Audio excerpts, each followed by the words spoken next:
Bueno, muy bien, muy buenas tardes a todos. Muchísimas gracias a los que llegaron a tiempo. Vamos a continuar nuestro módulo de fisiología cardiovascular y en la tarde de hoy vamos a hablar de la actividad eléctrica cardíaca. Para esta presentación tengo el gusto de presentar a Marcela Puintumay. Marcela es residente de segundo año de cuidado intensivo pediátrico de la Universidad Nacional de Colombia. Ha preparado esta charla con mucho esmero y mucha anticipación. Espero que la disfruten todos como la disfrutamos nosotros. Entonces, sin más preámbulos, adelante, Marce. Profe, ¿me ven y me escuchan bien? Sí. Perfecto. Entonces vamos a empezar con nuestra charla, actividad eléctrica del corazón y fisiología de las arritmias.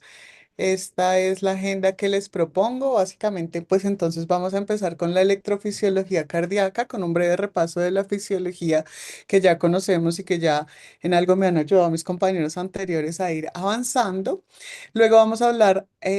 ya entrados en los mecanismos electrofisiológicos de las arritmias para pasar a la clasificación de las mismas y comentarios breves acerca de las generalidades del manejo, las arritmias en el corazón sin alteraciones estructurales y las arritmias en los pacientes con cardiopatías congénitas y como es habitual en nuestras charlas, al final unas conclusiones o unos mensajes para llevar a casa. Entonces, entrando en materia, vamos a hablar de electrofisiología cardíaca.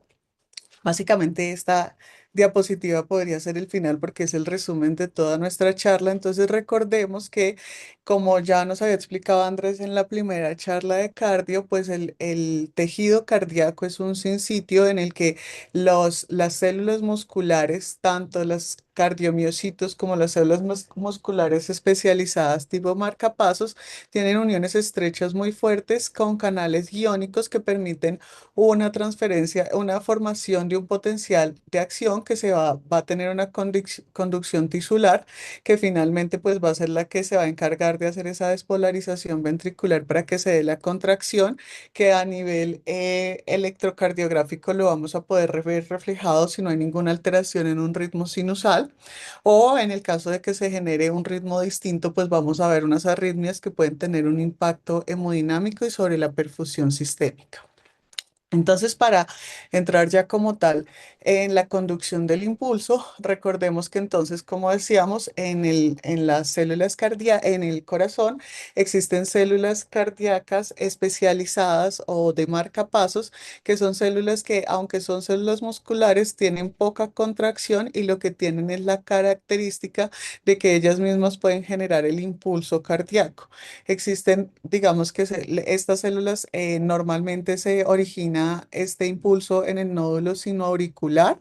que va a generar por estas mismas células de marcapaso impulso hacia la hacia la aurícula izquierda y a su vez también hacia el nodo auriculoventricular para después dirigirse hacia el haz de His y las ramas izquierda y derecha y las fibras de Purkinje. Podemos recordar acá también que Andrés ya nos había hablado acerca de el modo de despolarización de los cardiomiocitos, pero recordar también que en el nódulo sinoauricular, pues la despolarización es distinta. Ya vamos a verlo con más detalle. Otra cosa que es importante es el orden en el que se da esto. Como vemos, si es un corazón normal, pues si es un ritmo sinusal, todo va a iniciar en el nódulo sinoauricular y de ahí pues a través de estas células de marcapaso vamos a pasar ese potencial de acción hacia la aurícula izquierda y hacia vez hacia el nódulo auriculoventricular. Recordar que aquí en las válvulas, como esto es un tejido fibroso, pues aquí solamente va a poder pasar, esto es como una forma de detener el impulso y solo va a poder pasar hacia el nódulo auriculoventricular y de ahí hacia abajo, pues hacia las de His y las ramas. Esta despolarización se tiene que hacer en este orden para que sea efectiva. Primero se tienen que contraer las aurículas y finalmente los ventrículos, contrayéndose desde el ápice desde el ápice hacia la base, pues para que se dé una contracción adecuada. Aquí podemos ver lo que yo les decía, que la despolarización es distinta en las células de la marcapaso a las células musculares. Aquí también lo podemos podemos ver. Entonces recordemos que ambas son dependientes de canal iónico para recordar lo que ya nos había comentado Andrés en la primera fase, en la primera clase. Entonces recordemos que, digamos que podemos ver desde un potencial de reposo a una etapa 4 a las células musculares, a los cardiomiocitos, que es una etapa de reposo. Luego va a haber una apertura de unos canales rápidos de sodio en los que va a haber entonces una repolarización rápida. Luego de eso va a haber entonces una fase uno que depende de la apertura de los canales de potasio que nos va a llevar nuevamente a una caída, pero que gracias a los canales de calcio aquí en la fase 2 en los canales lentos de calcio nos va a permitir esa meseta para esto mantener más el potencial y finalmente sí va a haber la apertura de los canales de potasio para que finalmente baje de nuevo a su potencial de reposo. Eso ya lo habíamos revisado con Andrés cuando estábamos hablando en la primera clase de la despolarización del músculo ventricular, pero recordemos que las células del nodo sinoauricular pues tienen otros mecanismos o tienen una despolarización distinta. Entonces vamos a arrancar en una fase que podemos llamar la fase de reposo o fase esto 4, que va a ser dependiente de unos canales dependientes de voltaje que son los canales IF, que básicamente permiten la entrada de sodio, pero como vemos no va a ser una despolarización tan rápida como en el músculo ventricular, sino va a ser más en una pendiente. Luego van a haber una apertura de unos canales de calcio que son los que realmente sí nos van a llevar a una despolarización un poco más rápida y luego van a estar los canales dependientes de potasio que van a ser los que van a llevar nuevamente a la célula a su estado basal. De esta diapositiva, otra cosa importante que tenemos que recordar son estos periodos refractarios que existen en los cardiomiocitos, que son básicamente el periodo en el que así llegue otro estímulo, pues no se va a poder dar no se va a poder generar un nuevo potencial de acción. Estos son el periodo efectivo o el periodo verdadero en el que no se va a poder, que todavía están abiertos los canales de calcio, y el periodo refractario en el que ya se están cerrando los canales de calcio y sodio y están abiertos los de potasio, que en este podría generarse un impulso, pero tendría que ser esto con un estímulo suficiente, un estímulo mucho más alto.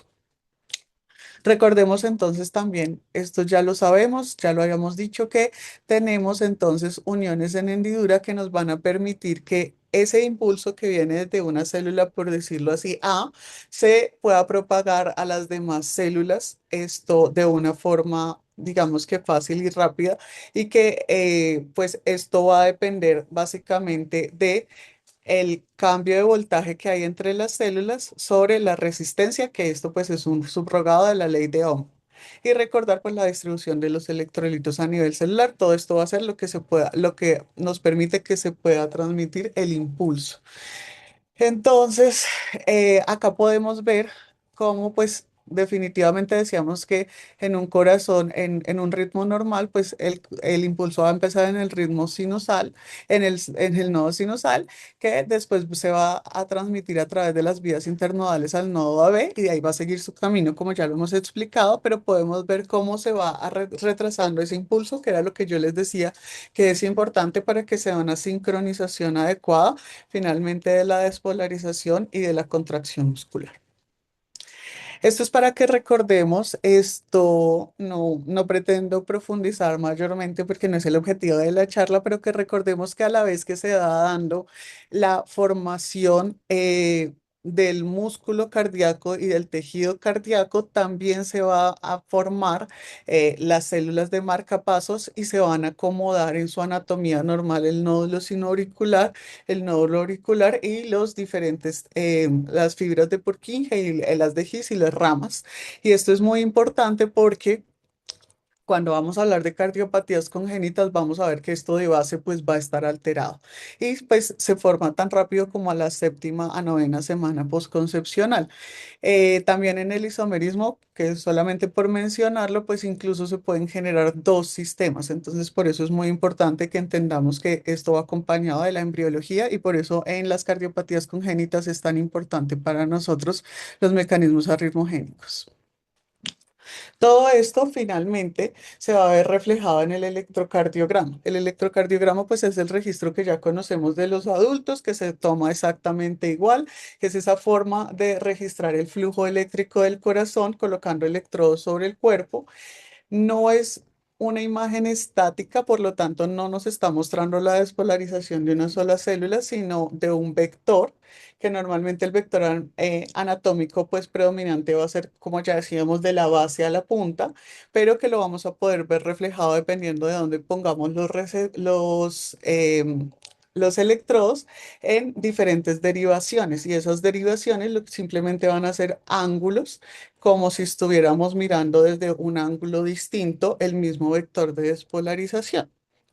No nos vamos a detener en esto porque no es el objetivo de la charla, simplemente es para recordar que en los pacientes pediátricos nosotros tenemos unas variaciones a lo que es un electrocardiograma que podemos llamar entre comillas normal en un adulto. Inicialmente tenemos un predominio de las cavidades derechas, entonces vamos a tener un eje esto desviado hacia la derecha, vamos a tener una frecuencia cardíaca más alta y unos intervalos que también van a ser mayores, pasando por las diferentes etapas de la pediatría hasta llegar a los adolescentes en los que ya el electrocardiograma pudiera interpretarse como el de un adulto. ¿Todo esto para qué? Porque el electrocardiograma, como les decía, va a ser ese registro eléctrico que nos va a permitir valorar toda esa despolarización, todo ese proceso de potencial de acción y despolarización muscular para finalmente en un paciente, en un corazón, en una electrofisiología sana, llevarnos a un ritmo sinusal, que es el que les estoy mostrando ahí en el electrocardiograma. Yo sé que todos lo sabemos, pero recordemos que un ritmo sinusal es aquel que tiene ondas P, que todas las P preceden los QRS, que tiene P, intervalos PR constantes y que tiene una P positiva en D1, D2 y ABF y obligatoriamente negativa en ABR, como lo vemos acá.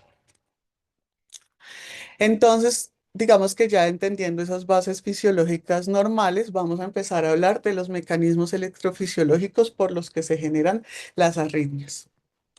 Entonces, tenemos que en esto tenemos,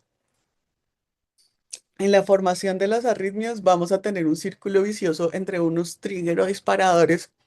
de la formación de las arritmias, un tejido o un corazón que es sustrato y unos moduladores que también pues van a desencadenar las arritmias. Finalmente entonces podemos ver que incluso muchos pues son comunes. Tenemos que tener pues un corazón que tiene o fibrosis o cicatrices o está inflamado, tiene edema, ha tenido un proceso quirúrgico o de base tiene vías accesorias o canalopatías o, como decíamos, una cardiopatía estructural que va a tener unos desencadenantes como las catecolaminas, la hipoxia, el estiramiento de las fibras cardíacas o la isquemia, y que se va a modular por electrolitos, por inflamación, por el sistema nervioso autónomo, por fármacos, por la misma carga mecánica, por la fiebre, por el dolor, por el estrés, y todo esto pues nos va a cerrar ese círculo, como les digo, de la ritmogénesis. Muy importante recordar esto, pues entender esto, que pues la fibrosis y la inflamación, ¿por qué van a ser un foco tan importante en los pacientes para hacer arritmias? Básicamente porque esto, que era lo que veíamos al inicio de la presentación, que son células bien acopladas, con sus uniones gap bien acopladas, pues se va a desordenar en un miocardio que está inflamado, que tiene fibrosis y ya no van a estar tan organizados ni tan bien conectadas las células y por lo tanto pues va a ser un foco para que se produzcan alteraciones eléctricas, alteraciones en la conducción y pues las arritmias. También recordemos pues la importancia de los electrolitos. Aquí no me va a quedar a comentar la tabla completa, pero recordemos los efectos que tiene cada uno de los electrolitos, la hipercalemia, la hipocalemia, la hipocalcemia, la hipercalcemia, la hipomagnesemia, la acidosis también, la hipoxia de algunos fármacos en las diferentes alteraciones electrocardiográficas de nuestros pacientes y que pues son un disparador también para que se generen las arritmias en los pacientes. Finalmente, bueno, para continuar entonces vamos a hablar de cómo se genera, de cuáles son los mecanismos clásicos de generación de las arritmias cardíacas. Entonces yo puedo generar arritmias a través básicamente de dos mecanismos. El primero es un problema en la generación del impulso como tal y en esos puedo tener trastornos del automatismo o puedo tener actividades desencadenadas, ya los vamos a ver cada uno en detalles. Pero también puedo tener alteraciones en la conducción del impulso, es decir, puedo tener problemas de bloqueos o problemas de reentradas que también ya los vamos a ver. Muy importante aquí decir que pues pocas arritmias se generan pues clínicamente ya evidenciadas y electrocardiográficamente evidenciadas, se generan por uno solo de estos mecanismos, sino que pues tienen combinación de varios. Entonces vamos a hablar de cada uno de ellos. Vamos a empezar por los trastornos del automatismo. Entonces, pues recordemos que el automatismo es esa propiedad que tienen las células del marcapasos que hablábamos inicialmente, pues de poder generar su propia, digamos, su propio impulso, su propia actividad eléctrica. Entonces, podemos suprimir o potenciar esta actividad y eso pues se va a generar en una arritmia pues clínicamente evidenciada. Entonces, podemos ver acá como, por ejemplo, el efecto parasimpático, pues va a disminuir más esos umbrales, o sea que va a hacer que se demore más bueno, por la liberación de la acetilcolina. Esto va a hacer a disminuir más el umbral, lo que va a hacer que el potencial sea más lento, entonces se demore más. Y pues la mayoría de veces se trata más es de esto taquicardia, entonces tenemos que podemos generar aumento del automatismo de diferentes maneras. Este podríamos llamarle en la columna A una, un mecanismo de un potencial normal. En el B podemos ver el primer mecanismo, que es el aumento del umbral del voltaje. Entonces vemos cómo, a diferencia del anterior, aquí lo que vamos es aumentar el umbral del voltaje, lo que va a hacer que se dé más rápido el siguiente potencial. En el C vamos a poder ver cómo hay una disminución del potencial diastólico. Lo mismo vamos a ver cómo eso nos va a generar que se pueda producir más rápido ese potencial y finalmente el aumento de la pendiente de la despolarización, como vemos en este grafiquito de acá, en la sombrita azulita, que finalmente pues nos va a llevar a lo mismo. Es muy importante decir acá esta imagen que les estoy mostrando acá, que es característico de los trastornos del automatismo que generen esto, que es justamente que llega a un punto en el que se va reduciendo tanto el potencial por sobrecarga que llega como a un periodo como refractario antes de iniciar nuevamente el ritmo normal. Entonces, ¿qué nos aumenta la automaticidad normal de nuestro impulso? Las catecolaminas, la fiebre, la hipoxia, la isquemia, el estiramiento cardíaco. Y ejemplos de taquicardias, de arritmias por trastorno del automatismo. Entonces tenemos la taquicardia sinusal, la taquicardia de la auricular ectópica, el JET y la taquicardia sinusal inapropiada. El siguiente mecanismo que vamos a ver es el de actividad desencadenada. Siempre se necesita acá, como se dice, un desencadenante que pues es, por decirlo así, un potencial normal. Y de ese potencial normal es que se generen, digamos que potenciales antes de que se termine el potencial normal. De esos vamos a tener dos, vamos a tener los potenciales precoces y los potenciales tardíos. Los potenciales precoces pueden suceder en dos momentos, pueden suceder en la fase 2 o en la fase 3 de la meseta y pues en general pues se generan antes de que se termine el potencial completo, o sea, antes de que los canales de potasio terminen de, digamos, llevar a la célula a reposo. Mientras que los pospotenciales tardíos se van a generar una vez estamos en fase de reposo, o sea, en la fase 4. Entonces, ¿qué vamos a ver en esto? Que los pospotenciales tardíos que se generan en la fase 4 generalmente se generan porque hay un intercambio grande de calcio y un aumento de calcio que es capaz de generar nuevamente un inicio de un potencial, de un postpotencial tardío. ¿Esto a qué nos va a llevar? Generalmente a taquicardias. Obviamente cuando el paciente tiene taquicardia se va a poder ver más rápidamente la arritmia, pues porque nos va a llevar, como el ritmo va a ser más seguido, esto nos va a llevar a que se genere más fácilmente, a que se genere más rápidamente un impulso, un potencial significativo y eso nos va a llevar a generación de taquicardias, que pues las manifestaciones clínicas en este son la taquicardia ventricular polimórfica o las taquicardias fasciculares, las taquicardias por digoxina, que fueron las primeras que se describieron con este mecanismo. Y los postpotenciales precoces, que como les decía, va a depender de en qué fase estemos, si en la fase 2 o en la fase 3, pero generalmente eso es lo que nos van a generar, pues es una bradicardia. Que nos pueden generar, pueden estar desencadenados más por bradicardia porque le da más tiempo, perdón, a esa fase de meseta para que se puedan producir. Eh, Van a estar desencadenados por hipocalemia, por hipoxia y por algunos fármacos antiarrítmicos como los de la clase 1A y la clase 3 que ya los vamos a ver. Y, y las manifestaciones clínicas, o sea, los ejemplos más clásicos son el síndrome de Cute largo y la torsalidad de puntas. Entonces, esos eran los de generación del impulso. Ahora vamos a ver los del bloqueo. Y dentro de los del bloqueo tenemos tenemos que, pues tenemos una propagación normal que básicamente se va a generar una alteración del tejido por cosas como esto, pues pueden ser por cosas como taquicardias extremas, que tengan una recuperación incompleta, como les decía, algunos fármacos o, como les decía también, algunas lesiones que nos generen un bloqueo en el paso del impulso. Y el mecanismo más común de todos, que es el mecanismo de reentrada, en el que, bueno, lo primero que tenemos que decir es que, pues, normalmente lo que sucede es que, como decíamos, pues durante la actividad eléctrica normal, pues el ciclo inicia en el nódulo sinoauricular y continúa propagándose por todo el corazón y cuando todas las fibras se han despolarizado y se encuentran en una fase refractaria, el impulso se extingue. Sin embargo, si llegan a existir unas fibras que no se han activado, pues esa onda de despolarización no se extingue, sino que puede iniciar una nueva despolarización, empezando desde ahí y en esas que ya están en el periodo,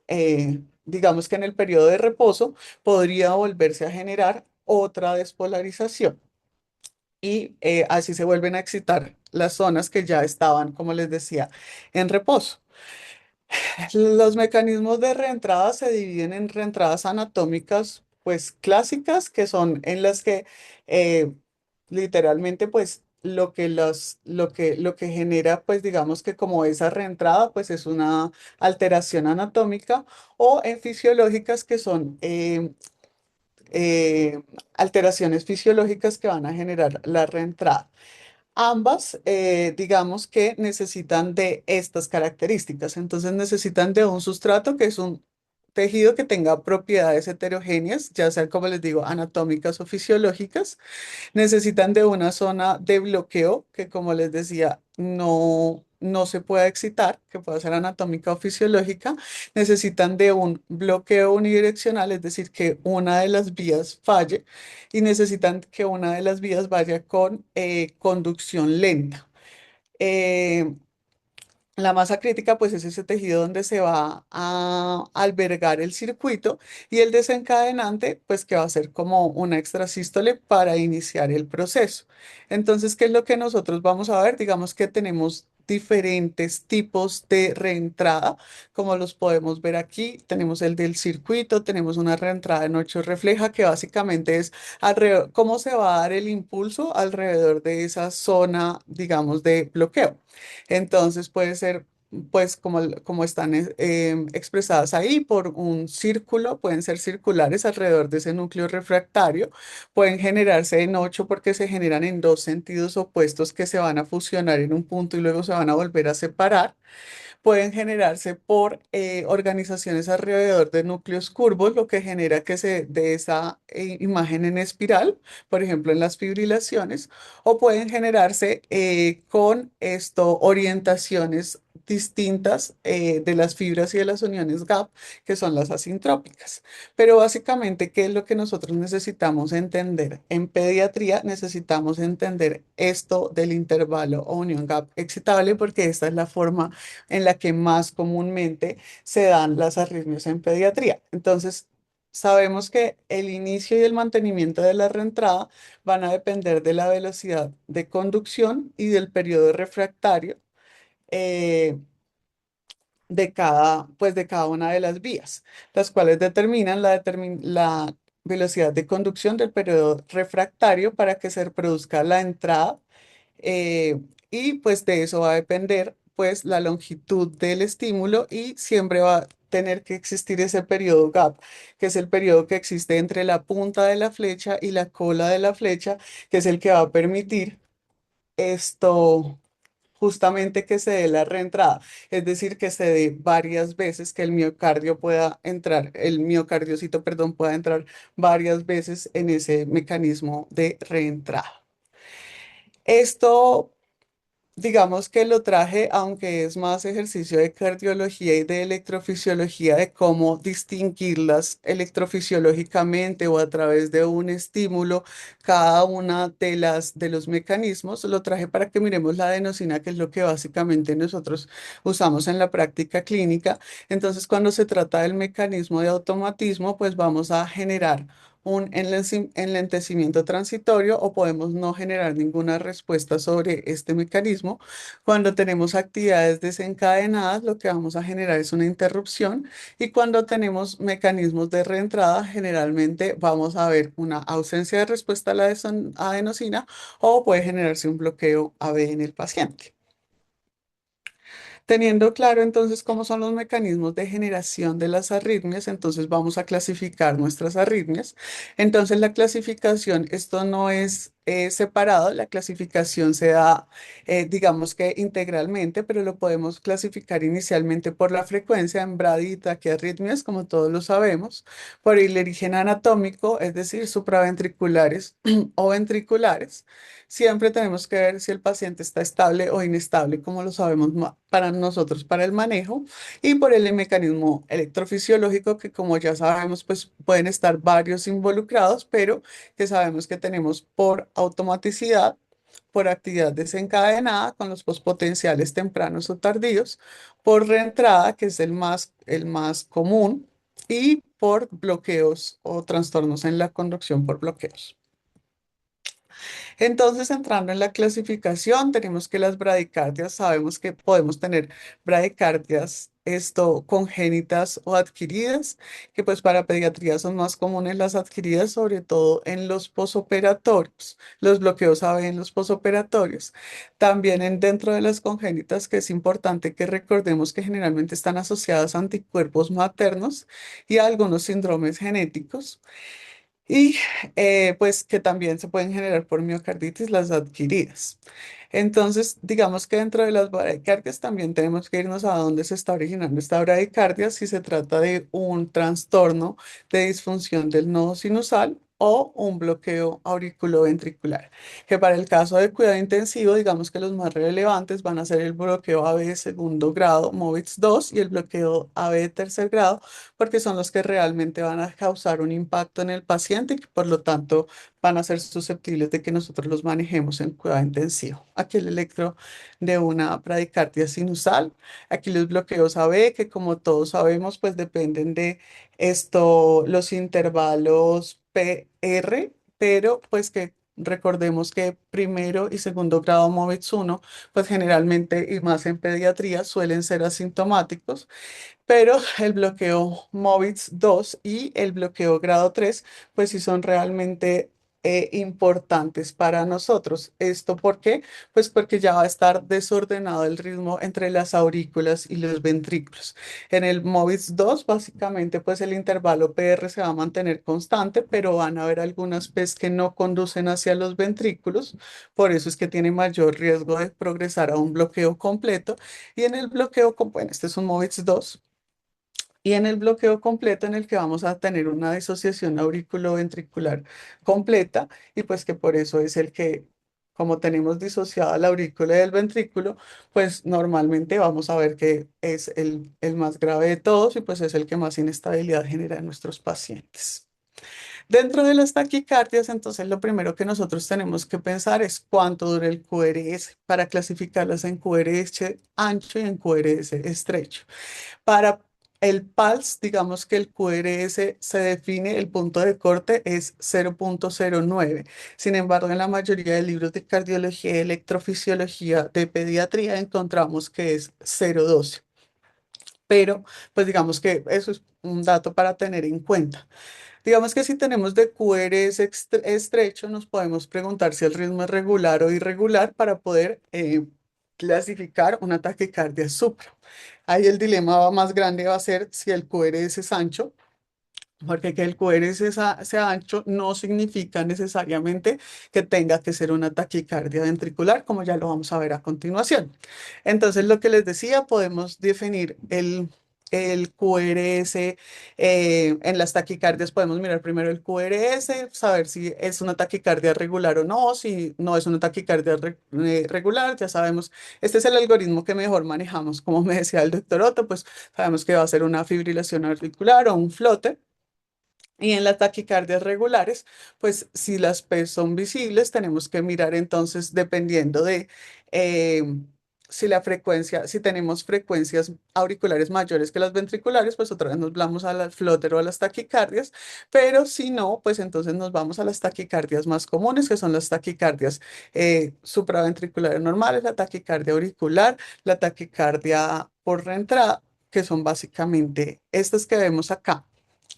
El dilema, como les decía yo, pues en QRS estrecho ya vamos a ver el manejo que todos lo conocemos, estoy segura. El problema vamos a tenerlo sobre todo en las taquicardias de QRS ancho, porque como les decía, no es fácil decir QRS ancho, entonces eso viene del ventrículo, es taquicardia ventricular. También podemos tener algunas taquicardias supraventriculares de complejo ancho y por eso es importante que las aprendamos a distinguir en el electrocardiograma, porque pues si no el manejo pues va a ser errado en nuestro paciente. Podemos usar dosis de adenosina pudiendo generar un riesgo para el paciente o simplemente sin generar ningún efecto sobre el paciente y estamos perdiendo el tiempo por no manejar una taquicardia ventricular. Entonces, por ejemplo, esta es una supra, pero vamos a mirar cuáles son las características. Entonces, sí existen, esto es un dilema en niños y en adultos, existen muchas escalas entonces para definir cómo, que son preguntas básicamente para definir si una taquicardia es ventricular,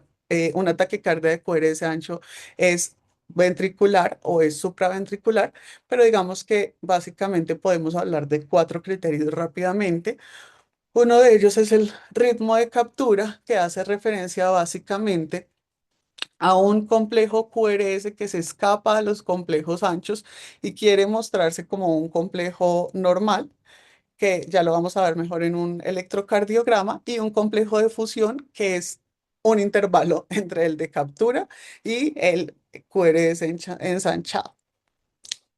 Eso lo podemos ver aquí en el electrocardiograma. Entonces, con flechas verdes vamos a ver los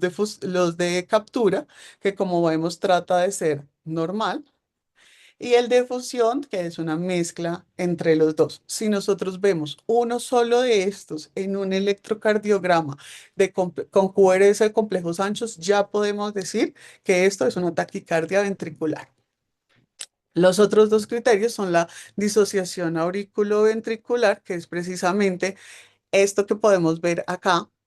nosotros, que son ondas P y complejos QRS que andan cada uno por su lado, menos ondas P que complejos QRS y ondas P que normalmente pueden estar incluso sobre los complejos QRS, como los vemos aquí subrayaditos con los puntos con los punticos. Y aquí tenemos, por ejemplo, también un complejo de captura, de fusión, perdón, para que nos demos cuenta. Y el bloqueo de rama contralateral, que es el último criterio que vamos a poder manejar, que es simplemente que hay normalmente, si un paciente tiene bloqueo de rama derecha, pues cuando entra en taquicardia ventricular va a tener morfología de bloqueo de rama derecha el paciente. Pero si hay un bloqueo de rama contralateral, es decir, si no es coherente el bloqueo de rama del paciente, entonces podemos decir también que es una taquicardia ventricular. Esto, como les digo, ¿para qué nos va a servir? Pues para el manejo. Y vamos a hablar entonces rápidamente de las generalidades del manejo. Como les digo, la parte de fisiología fue lo que ya abarcamos. Esto va a ser simplemente algo de aplicaciones ya sobre lo que nosotros hacemos en la unidad, pero pretendo no demorarme mucho en esta parte. Entonces, básicamente, esta, digamos, diapositiva me gustó porque lo primero que nosotros tenemos que hacer cuando un paciente tiene una arritmia, pues es hacerle un electrocardiograma para poder hacer el diagnóstico. Nosotros en cuidado intensivo de que nos vamos a encargar pues de hacer un manejo agudo, dependiendo de lo que pase con el paciente y la prioridad cuál va a ser, pues restaurar la perfusión y a largo plazo pues ya vamos a hacer profilaxis como puente a ablaciones o a marcapasos o como manejo farmacológico sostenido, que esta parte sí ya nos ayudamos más de los cardiólogos y de los electrofisiólogos, pero que igual la debemos conocer. Entonces, en bradicardia todos tenemos claro más o menos cuál es el protocolo. Si el paciente está inestable, debemos empezar con oxigenación y ventilación. Si el paciente está hipoperfundido, debemos hacer compresiones, iniciar RCP y el manejo con epinefrina o atropina, según nos dice el PALS, para llevarlo finalmente a un puente que puede ser una estimulación con marcapasos temporal o definitiva, dependiendo de lo que ya define el electrofisiólogo. Las taquicardias supraventriculares, todos los conocemos también. Si el paciente está estable, vamos a intentar hacer maniobras vagales. Si el paciente está inestable, vamos a iniciar y si no le funciona adenosina. Y si el paciente está inestable, vamos a hacer cardioversión eléctrica. En el caso de las taquicardias supraventriculares, pues vamos a usar amiodarona en vez de adenosina. Y un recuerdo rápido de los antiarrítmicos que como sabemos, pues lo bueno de los antiarrítmicos para que los recordemos es que actúan sobre diferentes fases del potencial de acción y eso nos ayuda a recordar más o menos dónde está su función. Por ejemplo, los bloqueadores de canales de sodio que van a actuar justamente sobre esa fase de despolarización rápida que es la fase cero, o por ejemplo los bloqueadores de los canales de potasio que pues van a actuar sobre esta fase 3 en la que ya estamos volviendo al potencial de reposo, o los bloqueadores de los canales de calcio pues que van a actuar justamente en la parte donde actúan los canales de calcio. Recordar entonces cuáles son los que más usamos, pues el que más usamos de repente, pues precisamente porque eso, actúa sobre las taquicardias supra, que son las más comunes, es la adenosina. También tenemos pues los beta bloqueadores y el verapamilo que lo podemos usar, pero está contraindicado en menores de un año y contraindicado en pacientes en falla cardíaca.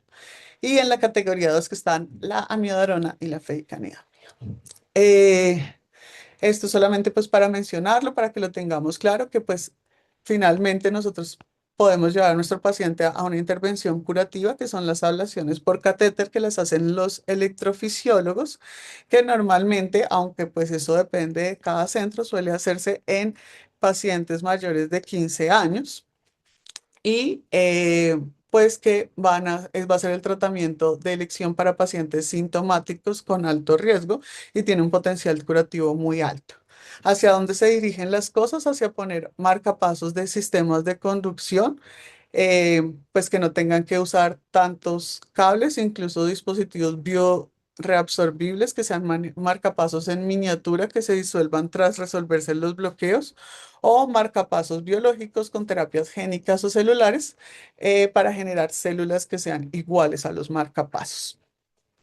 rápidamente lo menos común, que son arritmias en pediatría en corazones sin cardiopatía congénita. Básicamente en esos tenemos, digamos que tres mecanismos principales por los que podemos generar taquicardia, arritmias, que las principales son las taquicardias, que son por anatomía oculta, es decir, por circuitos que nos van a generar taquicardias por reentrada nodal o taquicardias auriculoventriculares por reentrada, por focos celulares, por automaticidad que nos puede dar por una ectopia auricular, por ejemplo, y por alteraciones iónicas por las canalopatías como el QT largo, el Brugada y la alteración de los canales de PVT. Aquí solamente para que veamos rápidamente, digamos que lo más común de cada una de ellas. Entonces tenemos que esto, ay, perdón, que se me fue, listo. La taquicardia por reentrada auriculoventricular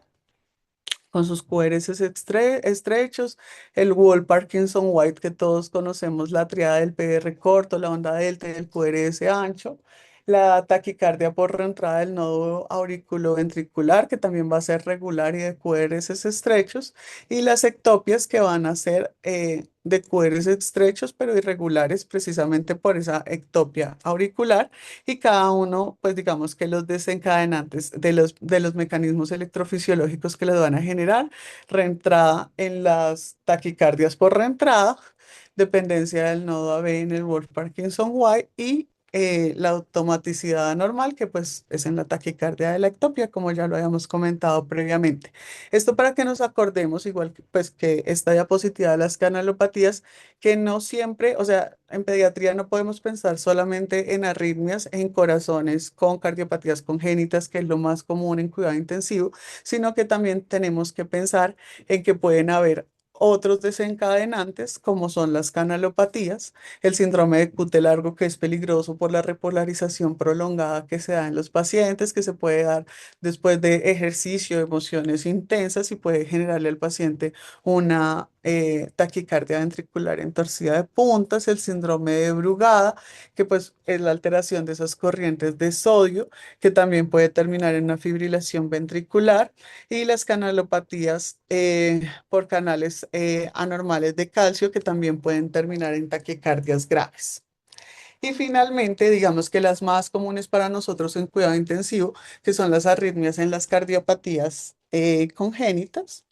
que tenemos que pensar en que en un paciente con cardiopatía congénita, y por eso es más común para nosotros en cuidado intensivo, tenemos un doble golpe. El primero, que es una vulnerabilidad intrínseca, como ya sabíamos, es una anatomía anormal, es una embriología anormal que nos va a desplazar o a alterar la anatomía justamente de las células de marcapasos y de todo digamos que de todo el trayecto del marcapasos, y también el trauma que va a generar después la cirugía y el sometimiento, pues, al paciente con falla, al estrés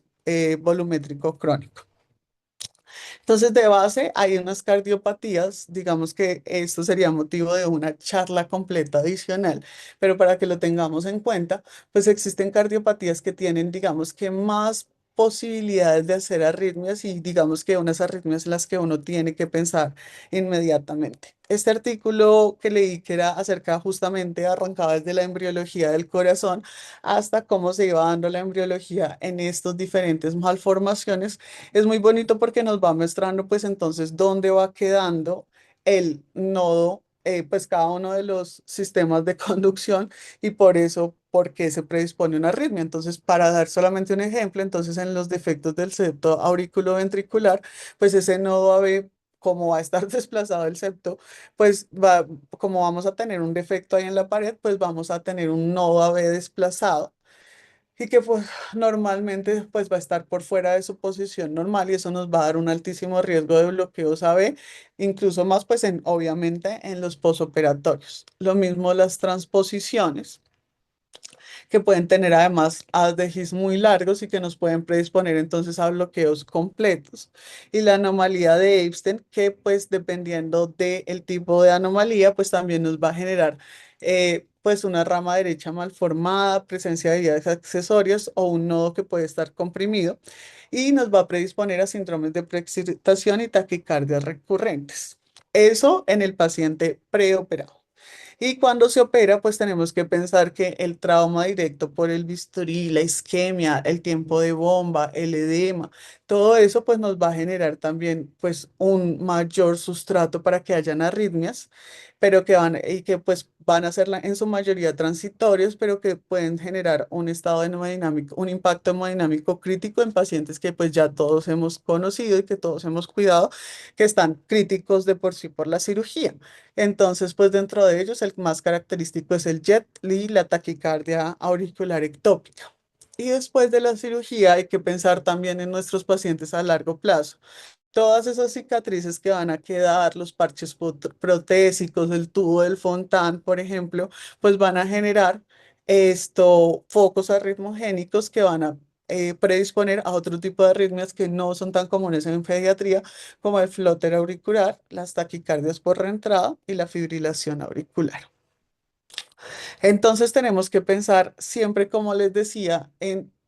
cómo se van a dar en las lesiones que se van a presentar. Muy importante, y esto creo que todos los que hemos rotado por cardiovascular ya lo sabemos, el impacto, por ejemplo, que tiene en el Fontán el bloqueo sinusal, porque pues vamos a perder esa despolarización auricular y ese llenado auricular, esa parte de llenado auricular que va a impactar tremendamente en los pacientes y por eso es muy importante que siempre lo sospechemos, siempre estamos mirando el ritmo de nuestros pacientes y le demos manejo. La taquicardia en jet, que como decíamos es muy aguda, pero que es muy peligrosa porque es una frecuencia cardíaca realmente alta y tiene una disociación auriculoventricular eh, por lo tanto, pues muy severa y pues están completamente disociados como lo podemos ver acá y pues eso precisamente pues nos va a generar mucho riesgo con el bajo gasto que le va a generar al paciente esa taquicardia tan severa. Los pacientes que más se predisponen a hacer estas tipo de lesión, este tipo de taquicardia son los pacientes de correcciones de tetralogía de Fallot, de cierres de 6Bs y de cierres de 6As. Y pues algunas cosas acerca del Fontán, lo que ya habíamos dicho inicialmente, pues la importancia del ritmo sinusal en los primeros momentos del posoperatorio de los pacientes, pero también el riesgo de la progresión con la edad, como les digo, precisamente pues porque el tubo del Fontán y la anatomía del Fontán van a estar completamente alteradas, entonces esos pacientes tienen mucho riesgo de terminar en FA. Muy importante hacer ahí como una cuña pequeñita, algo que leí mucho, que es acerca de la importancia de cada vez implementar más mapeos intraoperatorios, justamente para tratar de evitar en algo las vías de conducción y así evitar,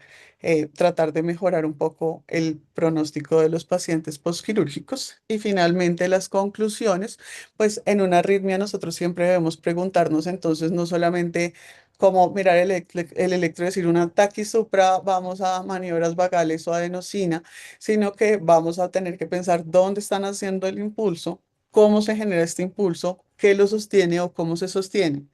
qué sustratos lo están permitiendo, qué moduladores lo pueden facilitar, trastornos electrolíticos, inflamación, todo lo que vimos, y cuál es su impacto hemodinámico para poderle dar un mejor manejo al paciente. Recordar que siempre pues tenemos que tratar de buscar, como les digo, ese mecanismo que va a generar las arritmias sabiendo que son combinados, que el corazón pediátrico pues es especial porque tiene una electrofisiología propia que se va a determinar por el desarrollo, como vimos en la progresión de los cambios del electrocardiograma que en los niños con cardiopatía, como lo acabamos de decir, pues van a predominar las taquicardias, las por vías accesorias,